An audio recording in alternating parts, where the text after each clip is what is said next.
So it's such a small industry and it's such a tight, amazing industry. I really wanted to ask the panel to share their background so that you could see that there are very different perspectives here on stage, that there's a wealth of different types of experiences. And so with your last point, Casey, I think that that shows us the real huge need to understand, especially for people in the audience that may not have seen or experienced some of the differences. Like we have this, we have the back screen sharing the statistics and the trends, and I hope the audience will check those out as it's scrolling. But it's one thing to see the statistics and to see those numbers. It's a little bit different to hear from people who have accomplished things, who are hardworking, who are great friends with people, and who love people across this industry, to hear that they've had some experiences that were maybe a bit painful or not as welcoming, especially if you haven't had that in your own journey. So as far as this panel, like, I think it would be great if you all could just kind of share a little bit of a personal experience that will illuminate, especially for audience members that just because of life, because of like how God made them, they just really haven't felt that or seen it personally in their own journey. If you could just share a bit of a time, to Casey's point, that you were working within the industry and maybe just kind of saw some of that less welcoming side of it so that we can get past that to solutions. So I'll ask, I'm going to go over it the same way, Stephen, if we can start with you. But yeah, I've been in the industry since 1988.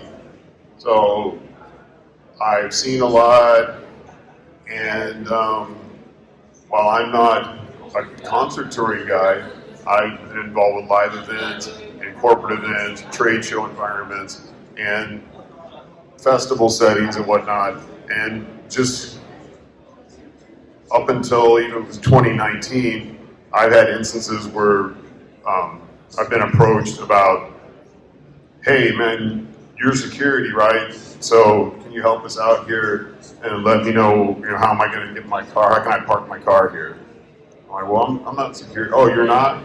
So, okay. And been mistaken, asked about, what's for lunch? You're the catering guy, right? No, I'm not catering. Oh, you don't cater? What are you? I'm project managing for all the lighting for all these stages. You are? So just that, like almost feeling like, oh, you can't be responsible for this. You must be security or you must be catering. Well, I'm not demeaning catering or security, but it's just that issue or fact that I see that, somebody else may not.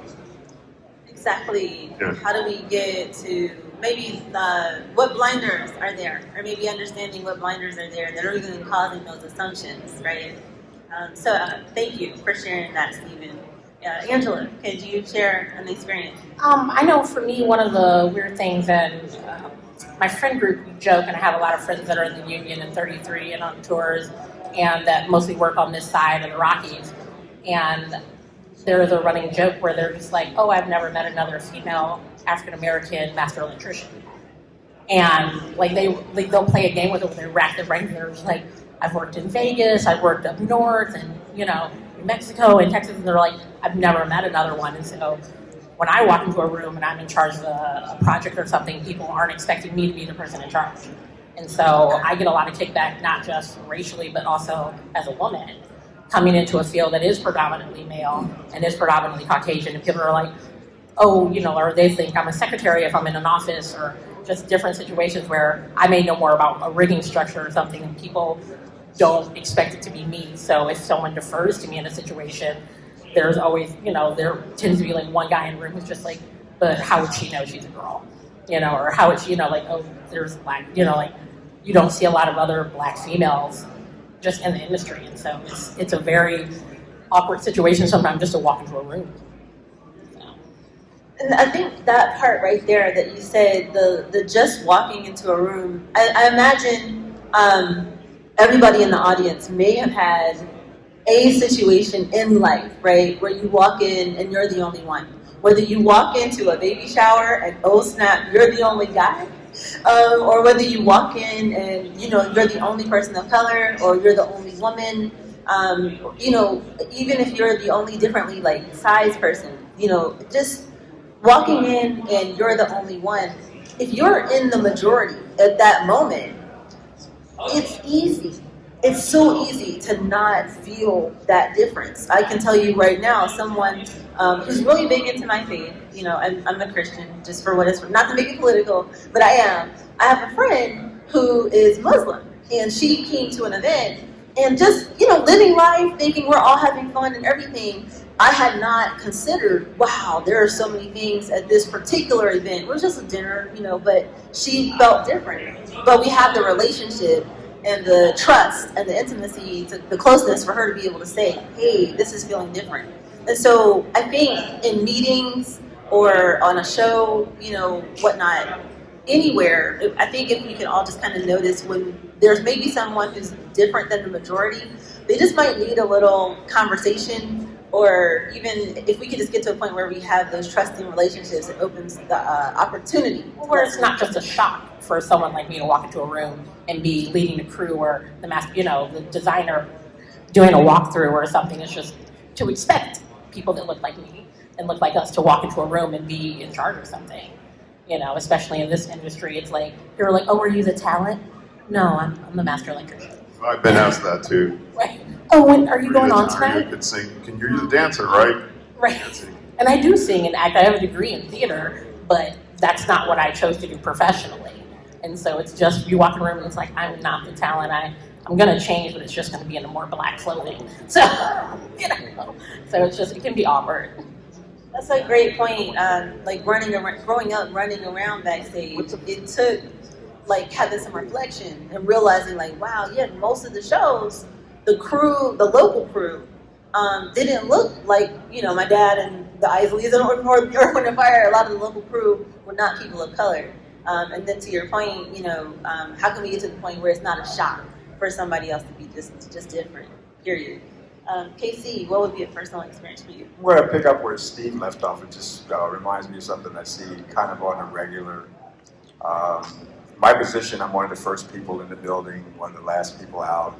So, you know, we get off the bus, and usually it's me, it's the production manager, and the production assistant. We're strolling through the building. You know, the bus driver is getting off either to go use the restroom or go get a cup of coffee. This guy will walk up and shake the bus driver's hand, and within a couple of minutes, he's starting to go through stuff for the show, and the bus driver's like, excuse me, I'm just the bus driver. That black man over there, I think you need to go talk to him. He's my boss, he's the production manager. And I've seen that more times than I have fingers and toes, you know. So I'm just spinning off of what Steve said. I want to share something that made me aware some years back. My first professional job was working at SIR in the audio department. I had just completed an audio engineering course. I don't know who's familiar with Bill Lazarus. He's probably one of the greatest mastering engineers that ever did that thing. But he had a class, and it was at McCadden Sunset TT&G Recording Studio. So I studied there. But my first break into the industry was to walk into SIR on the right day and time after they had just fired the entire audio department, got a new manager, and I was the first person to walk in the door. So they couldn't really say no. It's like, pretty much I was hired, filled out the applications, and one last thing, you have to go to this place called Internal Affairs, and you have to take a lie detector test. You pay for it, and after you go through your probation, we'll refund you the money. So I got the job, was very excited. It was a great gig. I guess about 3 months into the gig, they used to have these meetings on Tuesdays. They used to call them SHIT meetings. And SHIT stood for Special High Intensity Training. Every time they got a new piece of gear in, they brought people in and they taught you how to turn it on, what it was used for, how not to abuse it, how to make the connections. So, you know, there's periods in the room like, you know, where you're waiting and somebody popped this really raw nigger joke. And it was funny, and I caught myself laughing with everybody else. And then when I looked around the room, I realized that I was the only black person in the room. And that somehow impacted me. To go to the next thing that I want to say that I hear pretty often, and I don't know, if any of you could identify with somebody coming to you and saying, you're different than the rest of them.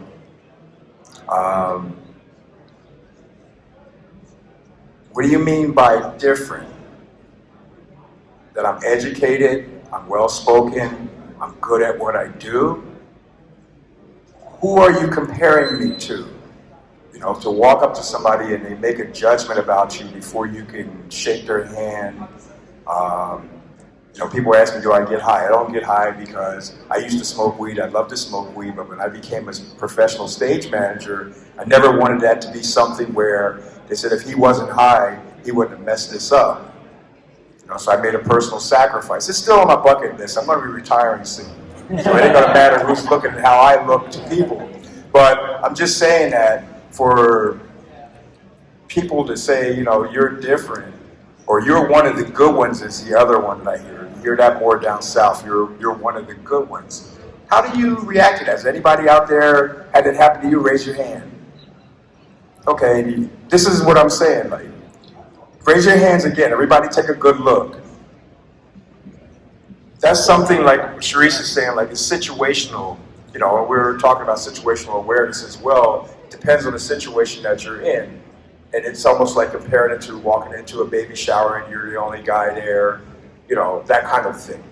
So I just wanted to put that observation out there. It's something that has kind of impacted me because as a person being in charge of a large show, you know, people make that judgment on how capable you are before you actually execute anything. That's my story and I'm sticking to it.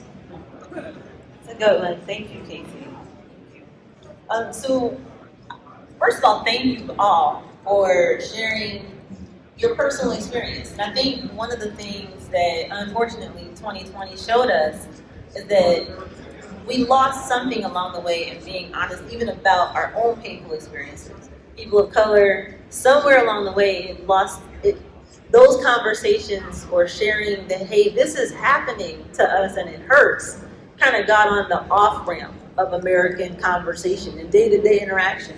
Even people that we've toured with that we love, and I mean like love that person, right? Just they don't hear that, man, something that got said to me yesterday and it's still kind of messing with my mind. So I know that these are painful things to say, and it's a courage thing to even say it. So first of all, y'all, thank you for hearing it and having the open mind to receive it. But thank you, and everybody who raised their hand even, to say, hey man, yeah. Because it's not something that gets shared from an eager place to share. It's not easy to share. It's actually, it doesn't feel good to say it. It feels kind of like if you went and you like mistook the mayonnaise for the whipped cream yesterday and like ate it and felt really stupid about it, you're not gonna go on Facebook and be like, yeah, so I'm really feeling really humiliated. Like it kind of feels humiliating. And so it's a hard thing to share. So thank you all for your courage on that. And so with that, those experiences, especially when it's within a forum like this that is designed to say, hey, let's go forward. I'm going to share this. It's hard to share, but I'm going to do it because I want better for the entire industry. There's usually a goal and a passion and a heart for the entire industry from it. So I want to ask each of you, what, as far as this session today, especially is your goal that you hope the people that have taken and given so generously their time to hear it, what would something be that you hope they take away from it? I'm going to start with Angela, and then I'm going to go to Stephen, and then to Casey, just to kind of mix it up. So Angela, what will be your first? I mean, I think I kind of said my point where I just don't want it to be a shock when you see people of color walk into a room and they are in charge, or they are, you walk into a meeting and they are the one running the meeting. It shouldn't be a shock for you to see us in every environment. I have a degree. I have been doing this for my entire life. I've either been on stage or backstage since I was 3. This is my entire life. And so when I walk into a room, if I am in charge of something and, I know what I'm doing, then it should be just like, oh, okay, she's running this. This is what we're good. And just for people to have a different outlook and go, oh, okay, there are people of color women, men, Hispanic, African American, whatever, that can do these jobs and open that field up to looking for those options instead of just going, oh, okay, well, we can have, white males doing the same work over and over and over again. We have to expand it because everything is changing and we need to diversify, not just, outside of our industry, but especially in our industry. It's like, you can't just expect, people of color to just be the talent or be, the janitors or the caterers. It's like, you have to expect and see more from them. And I just want that to be like the status quo as opposed to, oh, the exception. That's a great point.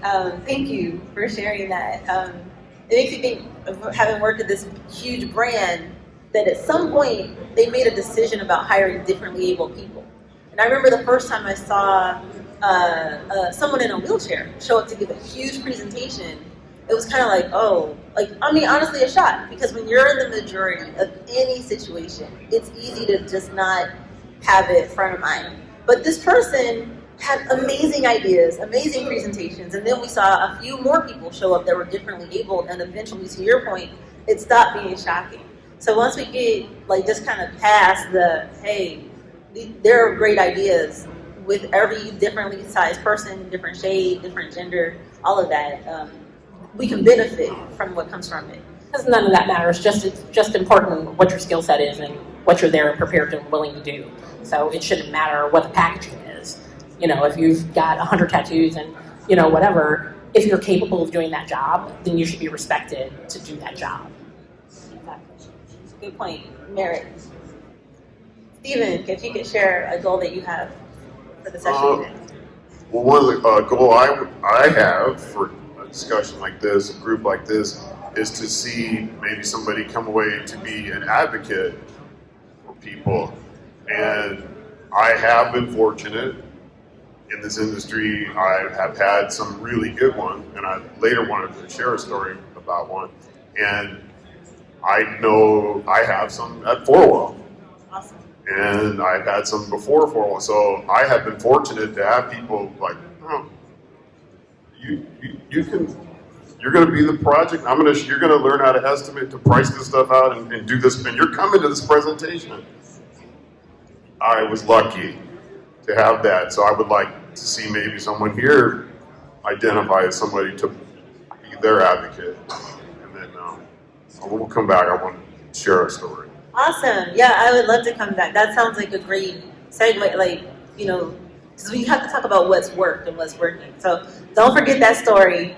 And Casey, if you could share a bit about the goal a goal that you have specifically for this limited time that we have together. I think just awareness, people hear the term of systematic racism. Does anybody know what that actually means if you do raise your hand? Okay, so I'm going to enlighten you a little bit. Something that most people are not aware of is it's not directed at black people. Some people, systematic racism. No, it's double-edged. I'll give you an example. Do you ever wonder why the Lone Ranger wore a white hat and the bad guy wore a black hat? Did you ever even stop to try and process that? People are afraid of the dark. Africa is referred as a dark continent. It's conditioning over time. And it's so subtle that being a victim of it or being a participant of it, you're not even aware. It's called social conditioning. It's part of why things are the way that they are, why things are accepted the way that they are. So hopefully we can share some things that will provoke your thoughts to think about, how you do things or things that you haven't thought about. But I would like to try and bring people out of their comfort zone. I was explaining to Dan, the way that I think as a technician, if something's broke and I try and fix it, the worst thing that'll happen is it still won't work. But I've amazed myself at things I've opened up and people are like, you can't fix that. And it's like, damn, how did you do that? So I want to challenge you to come out of your comfort zone. I know how we work when we do our hiring. It's relationships. You hire the guy you hired because you worked with him before, you know what he's capable of doing. We kind of stay in our comfort zone. if that guy, something happens to him, instead of coming out of that comfort zone, we go to somebody else that we know. It's like, hey, such and such can't do this gig, who do you know? So if we're gonna break this ice, we have to come out of our comfort zones. You know, this is relationships. And like I say, mostly the thing that's important with this business is positive relationships. So hopefully I can challenge you to come out of your comfort zone, do something different, try and fix something. The worst thing that'll happen is nothing will happen and it still won't work, but you won't know until you try. That try part, that's this, exactly. Take off the apostrophe and make it can instead of can't. And so I would love to talk about what is working and go back to Stephen's story that you had. And then after that, audience, get your questions and your comments ready, because we're going to invite you to share your voice after they give us a bit about some of the things that have worked. Because we can talk about the problems, we can talk about what hasn't worked, just on a spur of a moment kind of a thing. For example, if you have been followed in a store, even like if you've ever been followed in the store, like as if you stole something, are you willing to raise your hand? Like, I know I have, in a suit. I was wearing a nice, expensive suit, and I was like harassed. Yeah. So we could talk about all of those things, and I think those stories are important. When you hear us say these things, it's not easy, it's not fun to say it, but we are realizing it's important to say that these things are happening on a personal level, on a real level, on a too common level. I often say that racism is sometimes it's everyday annoying. It's sometimes scary and too often deadly. So it's everyday annoying. There's everyday annoyances, and it's sometimes actually scary. And then a too often level, actually deadly. And so we can talk about the problems, and we should, but if we don't talk about the solutions and some of the things that have worked to ease that load, then what was it for? So Stephen, you had a story, and I believe you all too, about something that worked well to kind of turn this tide. Yeah. Can you share that with us? It was a very interesting, enlightening situation. It was years ago, and I actually hired a young man because I was probably not even 30 yet, and he was a young guy, Caucasian. It's my age, and we had an opportunity. We were bidding on a project, significant, between $500,000 and $1 million. So we had a meeting, went to meet one of the clients, and he generated the opportunity. So he brought me along. Hey, I'm bringing my boss. So we're there, and we're having this discussion, and we're questioning back and forth, and the potential customer, like the guy wouldn't like address me or look at me. I was like, whatever. And so he was talking to my colleague, and they were conversing back and forth. So we went back, got everything together, had another meeting, went back to the site. But it was more than just this other gentleman and a couple other people.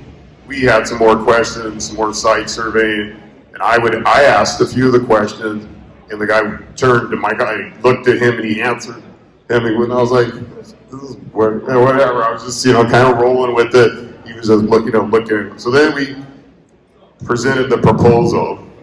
Significant, like I said, this is up getting close to $1 million project, which was significant, and my colleague was gonna have a phone discussion with them to go over their initial questions.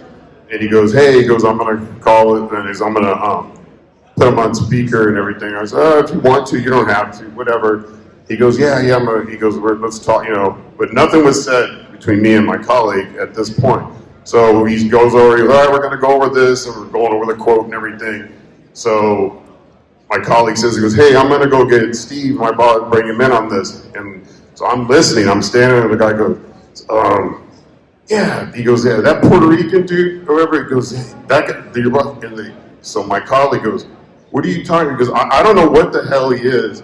He goes, and what difference does it? And he started admonishing the potential customer on the phone. And I was like, going like that to Kevin, and he goes, yeah, and he goes, that's really bothering me. He says, you're making me uncomfortable. He goes, because we were there, and he was asking you questions, and you wouldn't answer him. And I was like, like chill out, whatever. But he wouldn't like let this go. And then it all simmered down, and the guy got quiet, and they proceeded. And then we ended up back at the location in another meeting with the group, and this guy wasn't the sole decision maker. We ended up getting involved in the job, but it really made me feel good that it was like, this guy was like, and I was like, Kevin, I don't want to blow this deal. If this guy's an asshole, I said, I need to step away. I'll just step away. He's like, no, he goes, you're not. He goes, you're involved. He goes, oh, we're just not going to do it. So the amazing thing is that this guy reported to you. Correct. And the customer just like couldn't saw get in the his sense head. of power, not in you, just based on the obvious position that the company had chosen to put you in. Right. And knowing that from even being in a meeting with you. Right. So the awareness of your title and all that was there, but then even after that, the power that client saw was in your subordinate. Right. And the question was, oh my gosh, do you really have to, is that Puerto Rican guy really your boss? Right. And so there's what's the deal with him is what he said. They had the Puerto Rican dude that was here. What's the deal with him? And then my Kahija's like on him on the phone.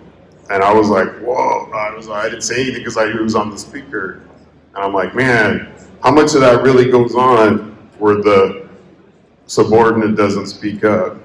Exactly. And that's what made me want, but this guy, I love him so much, and we're friends today, and he's still in the industry, and, that was like a game, it's good for me, to understand that, to learn that. And when he got to his fork in the road moment, was he going to say, oh, I'm going to flex, I'm going to have some power, or am I going to be an advocate and say, hey, that doesn't matter, Right. let's, I don't care about that, why are you pressing it?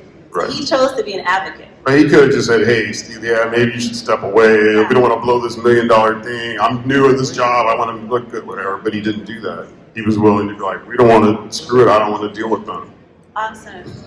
So it's like, it shows on so many levels, I know we talk about race, but I always want to kind of bring out, there's so many different sides of life where we don't realize, like, hey, right now I'm kind of in a position of power or advocacy, and situations come up, and we could choose, hey, you know what, let's not focus on our differences, let's focus on the goal. We want to make a great deal, right?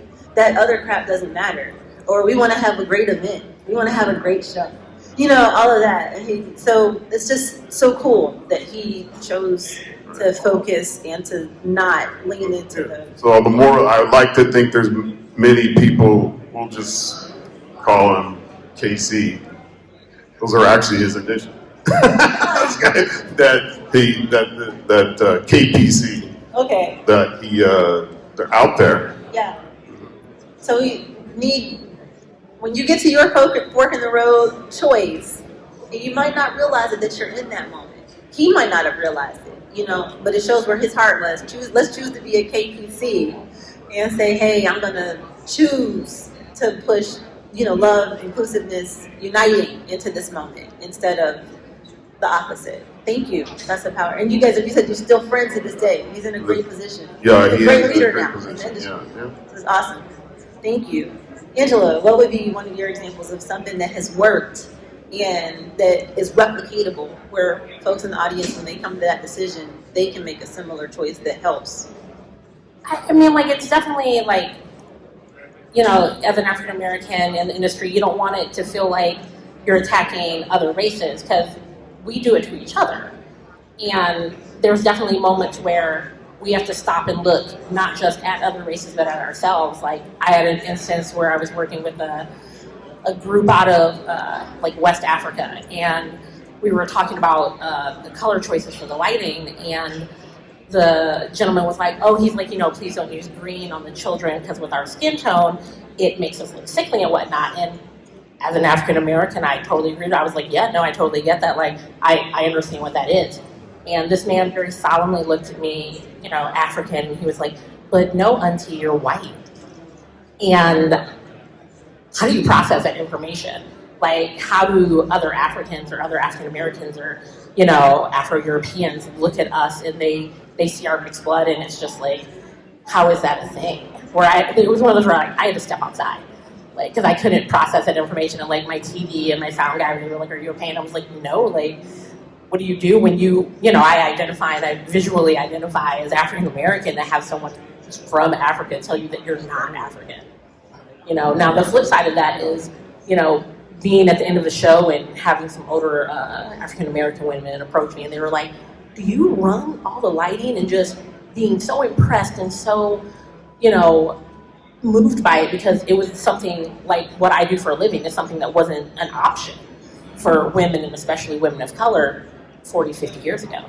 And so for them to see me in that role now, they're like, "Oh my God, like we times are changing, we are integrating more into the system, and we're out there."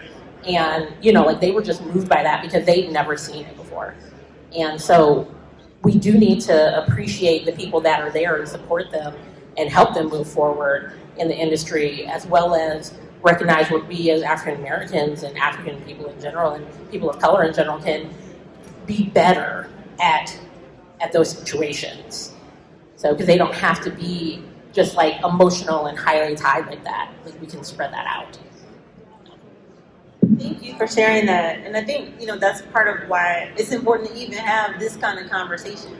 Because I can imagine that there are people in the audience that don't know about things like the divide that exists in our like Hispanic communities, between are you, Puerto Rican or are you Mexican? Don't call me Cuban, that, or hey, if you go, when we've gone on tour to Africa, like, oh no, you are not, you're colored. There, we're still other. Yeah, you're colored, and how that can be like painful, or things even here in America, like the colorism dynamic, between light and dark. And so there's all these dynamics, and and additionally, people want to bucket our more white or cream colored brothers and sisters, but there are dynamics there between, are you more rural or are you more urban? How did you grow up? And so I think just having these honest conversations about the things that we're feeling are things that are driving us, why it hurt is so important, and then at the same point to what you said, in communities of color, some of these positions that may have been like generational, especially if you're in a family that's been strong in live entertainment for years, it may be something like, "Oh yeah, we've been doing that forever." But you often are talking to someone, especially if they're not in a community, if they're in a community that's not a color, we can see, I don't have to make it up. The numbers tell the story. For our communities, often it is kind of like a, wow, you're running this show, or wow, you're doing the lights in this, or wow, you rigged all that up. So it may be this opportunity that you could let somebody into a training program, interview them, for a job, or even just have a conversation with them about what exists in the industry. I grew up backstage and didn't know half of the jobs in live entertainment exist because my parent was in talent. So what you see growing up. You could be talking to someone, especially if they're from a community of color, that you could change their life, literally, and help them see a whole new world by having a conversation, by bringing them to even just let them like see the office, especially if they're a kid, So thank you for that. And then Casey, if you could share a bit about what's working. Check what you, there we go. Hello. Accidentally muted it. I don't know, Cherise mentioned something earlier I thought was kind of cute. She mentioned about being Christian and not going political with it. Well, I too am a Christian, and somebody told me that made a lot of sense, and hopefully I can share this and you'll get what I got out of it, is the only Bible that some people will ever read is you. If you're a Christian and you're living a Christian life, you can set an example or a precedent by just how you're living, if you're living that Christian life, and that will be the only Bible that some people will ever read, is just being around you. So in that same context, being in this industry for the period of time that I've had, you know, and learning how to wear many hats, which kind of qualifies my position now as a stage manager relating to my crews, which were all departmentalized, all my departments have department heads, is leading by a positive example. Where people say, you know, you're one of the good ones, you're different, to actually be good and be different, be better, set an example where you acquire credibility and you build trust. So for us at Roadies of Color United, I don't know if you stopped by our booth or not. Has anybody stopped by our booth in A-Hall? I encourage you to stop by. If you look at our step and repeat, there's companies on there that don't just sponsor you for shits and grins. You know, they have to believe that you're doing something that's worth their investment to get their name on that step and repeat, or to send some sponsorship dollars, or provide a resource. This whole diversity and inclusion thing, a big part of it is education. The first thing with any problem is just like if you have a pain, and guys can relate to this more than the ladies can. You really need to go to the doctor, but you're trying to be a tough guy. It's not until that pain is bending you over and the wife's telling you, you should go see your doctor. It's like, oh, I'm good. No, you're not good. It's that kind of situation. So with us in our approach, I am an example. Like there's this joke about me being the Wizard of Oz, the man behind the curtain. Roadies of Color doesn't have a very large staff. For the last 14 years that I've been involved in my advocacy for a more inclusive and diverse industry, I haven't made a dime. I actually practically don't have a life right now. Between the time that I tour and when I come home, this is what I do 24/7, is to work on this. And like I said, the business is based on relationships. If you stop by our booth and you look at that step and repeat, that's an example of a lot of relationships, positive relationships. These are companies that are willing to take the chance on the programs that we're trying to get off the ground to, one, introduce this industry to the next generation, which I had the privilege last night of presenting a Parnelli Award. In the 20-year history of Parnelli's, to my knowledge, there's only been 3 people of color in 20 years that ever won a Parnelli. So for me to be a presenter, that was like a major step for me. And the fact that 3 of our members of Roadies of Color, out of the 10 nominees for the particular, it's called the Next Generation Award. Out of the 10 nominees, 3 of them were Roadies of Color members, and 1 of those Roadies of Color members won that award. These are all, like I said, these positives that I'm trying to get you to understand and to reinforce and possibly share or become involved. You know, it's just this sharing of information, the sheer positiveness of it. And like I said, I joke about being the man behind the curtain, the Wizard of Oz thing, because for a long time, it's like me pulling this load by myself. But to the outside world, it appears to be bigger than it is. And now in reality, it's actually to fruition. So what these companies are doing, what our strategic partners are doing, what individuals are doing in participating is, we're looking at the next generation. We're dealing with a minor crisis here in the music industry post-COVID. We've lost over 30% of all the experienced people that were in this industry before 2020. There's a large vacuum there. You know, there was this thing where people were saying, like, we'd love to hire more people of color, but we don't know where to find them. Now there's a place where you can find them. Our members are listed in a directory. All of our professional members have to supply 3 references. They're all vetted. They're qualified to do what they say that they can do. The other part of it is, to fill that vacuum, we're trying to introduce this industry to a lot of young people that do not know that this industry exists. Most people, when they go to a concert, they think that stuff's in the closet, and for each show, they just bring out different stuff out of the closet. Like in my case, our stuff comes in 4 53-foot trucks. It It takes 8 to 9 hours to fully build that show, and I have to less than 4 hours to get it all out back into the trucks. That's how the game is played. So, step one, we want to introduce this industry to the next generation or people that don't know it exists. There's people who are getting educated right now that have educational skills and degrees that don't know they can apply them to this business. I'll give you a great example. Anybody studying computer sciences and networking, all of this new gear, this stuff behind me, it's networked. Same way you set up a network for your computers at home, this stuff is intelligent now. It can communicate with each other. In capable hands, it can do amazing things. So you can go to a person who hasn't made a final career choice of studying computer sciences or networking and say, hey, you could be working behind the scenes for Fourwall, Christie Lights, any audio companies. All the audio equipment talks to each other. So I'll try to speed this up. We're trying to establish some training programs.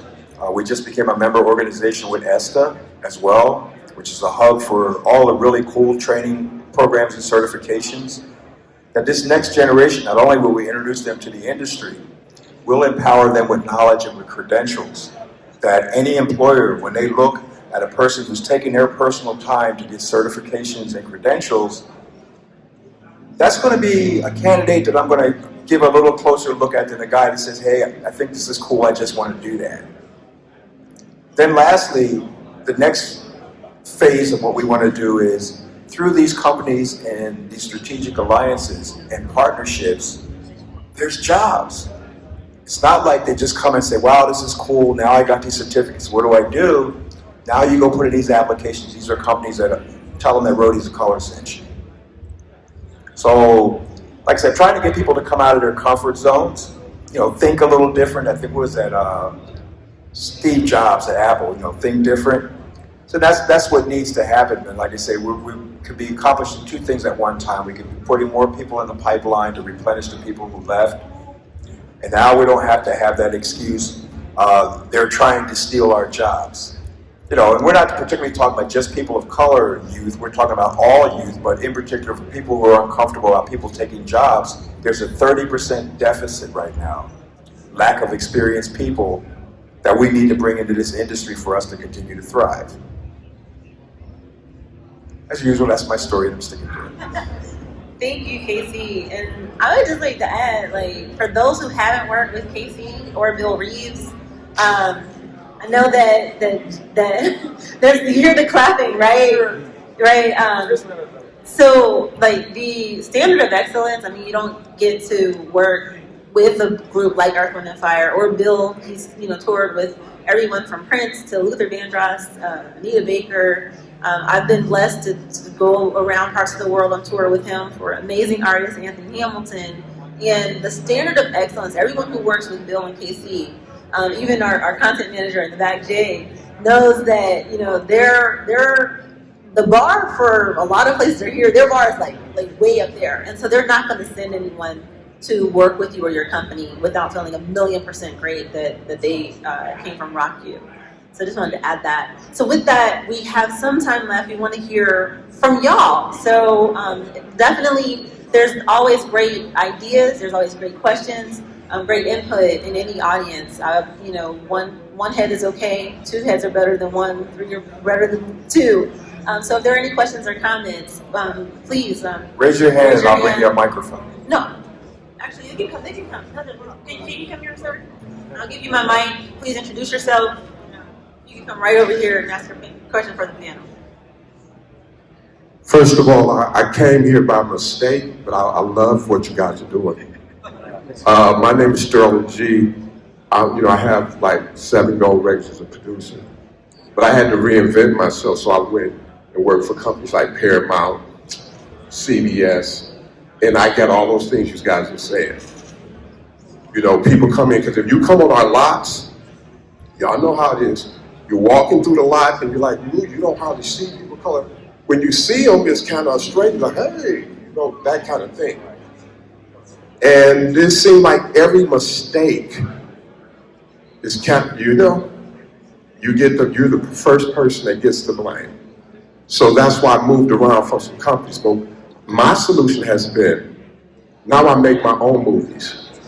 I make my own records. I do everything through my own distribution. And what I do, I help people of color. Because if we create more jobs, those people, just like you guys are creating jobs for people, now they can go work for anyone. Like when I worked at Paramount, they sent me when Tyler Perry opened. They sent me there. Why? It's not many of us on the lot, but why? We go over there. But the Tyler Perrys and those type of people are going to help what you guys are saying, keep inclusion down and let us in the industry.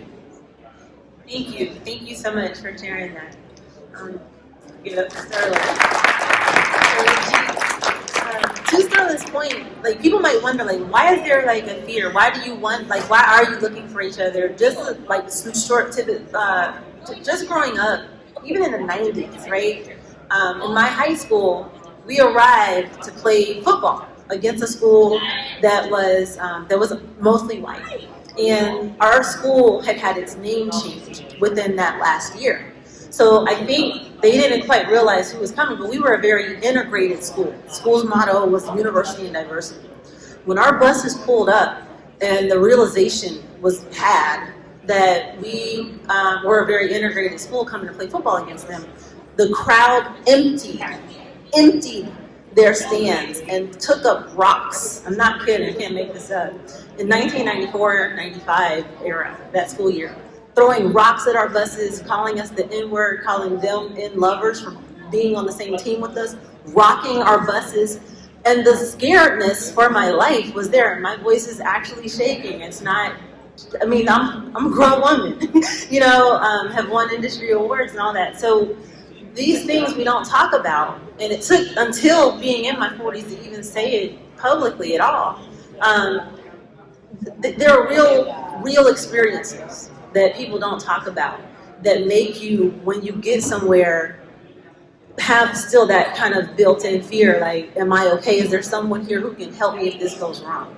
And so we got to have more opportunities to connect, to talk, to get to know each other and to love on each other at work, in the industry and across all different differences, so we can have more comfort from all sides with each other. So thank you for that, Sterling. Are there any other questions or comments from anybody? Just raise your hand. Anybody? Okay, I get it.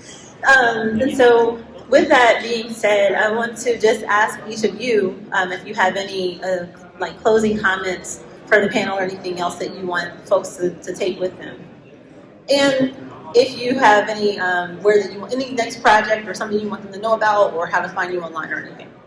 So Stephen, I'll start with you. I don't have a hashtag thing, but I'm on Four Walls website, and I just want to thank the upper management at Four Wall, the CEO and Wes for even helping with this and believing in this, because it's really easy to put a pretty picture on your website and say, we support this, and have a black fist or something, or whatever. That doesn't help. This is helping, providing this forum and stuff. Thank you. You're right. Angela. I guess just for people to just be more open. Just let's walk away from here and just be more open and look for people to, if they're skilled, give them the opportunities. If they need skills, help them build up.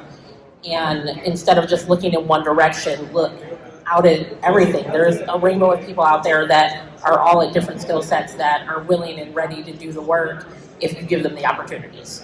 So we just need to make more opportunities for those people and bring them together and, put them in mentorship programs and supports, and so that they have what they need to keep moving forward. So, I'm going to agree with what Angela just said. It's that simple. If you know any young people that you think might be interested in working in the behind-the-scenes industry, either touring or non-touring, we're a resource that you can reach out to, that we can help mentor or direct that individual to get them a starter kit, get them some certifications, and send them to some fine companies where they can start their careers. Thank you for your time and attention. And if you get a chance, stop by our booth. Come by and say hi. Absolutely. One other thing. Yeah. So Bill Reeves, the other co-founder of Rocky, one thing he said, we talked once, I'm gonna use his term because he would say it if he was here, priming the pump. Getting the youth in, getting it primed. So And the future of this message industry, for Bill. yeah, the future of this industry is the next generation and the generation that's going to follow them. You know, and people, when they think about the future, they're thinking, you know, who would have thought that, like, you know, when you watch Dick Tracy, this is an OG, right? That you can talk in your watch now. When you watch Star Trek, that you can flip your phone open. It's happening faster than you think. And each year, you know, as they get more transistors on those chips, it's going to happen even faster. The future I'm talking about is now.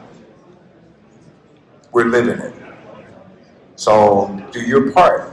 You know, the youth right now, that's almost as important to the work we're doing with Roadies of Color as diversity and inclusion, is to get our young people in power. You know, get them involved in this industry. Let's get them credentials. Let's get them jobs. Let's get them in the field. That's a great point, because so many of the fields are blending, you know. So with that, you know, if you want to support, you want the industry to be more open, everyone, to each other. Like, even looking at the Rocky membership, there are people of all backgrounds, all colors, all genders. Well, there's two genders. Well, all genders, all orientations, all different orientations across the LGBTQ spectrum. You know, all of them. So, you know, just what I'm trying to say is that it's not just a them thing or a them thing. It's an us thing, and us is all of us. I hope that you please follow Roadies of Color United. It's at Roadies of Color United on all of the social media sites, and you can check out roadiesofcolorunited.com. And thank you so much, Stephen Llorens. Thank you so much, Angela Johnson. Thank you so much, Casey Lance Jackson, and Bill Reeves for the courageous step of even launching Rock You. And I am Cherise Pugh. If anybody wants to connect with me, I'm at Cherise P1908 online. So thank you so much for everybody, and thanks for your time and generous attention. Thank you. A round of applause for everybody that attended, please.